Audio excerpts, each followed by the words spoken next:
In this video, we're going to walk you through assembling your Tundra subwoofer box. First thing you're going to do is assemble your terminal cup by simply connecting the red and black connector to the perspective connector on the terminal cup, as you can see here.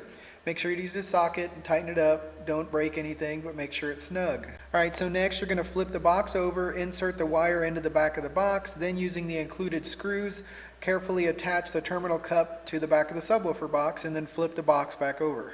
In this next step, pull the 12 gauge wire through that you just pulled from the back of the box, strip about an inch of wire, an inch of the jacket away, and then next go ahead and take your subwoofer out, and we're going to be installing the gasket on the back side. Now some of our subwoofers already have this installed, so you can skip this step in some cases. In this next step, we're going to show you how to properly wire up your subwoofer for a 2 ohm load in this particular case.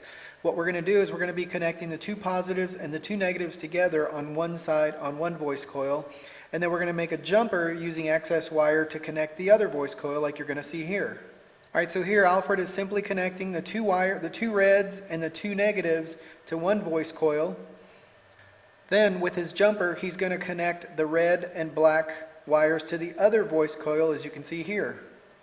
A quick side note, this is for a 2 ohm load. If you're using a different configuration, be sure to check out our website for different configuration and wiring options. So here you can basically see we connected the reds to the reds, the blacks to the blacks, and then made a jumper over to the other voice coil. Now he's going to take the subwoofer, flip it over, and install it into the subwoofer box. When installing the subwoofer, you need to be careful that you don't smash the wires, and two, that the subwoofer is perfectly centered in the hole. If you don't use a screw gun very often, we highly suggest pre-drilling some pilot holes to ensure you don't make any holes in your subwoofer.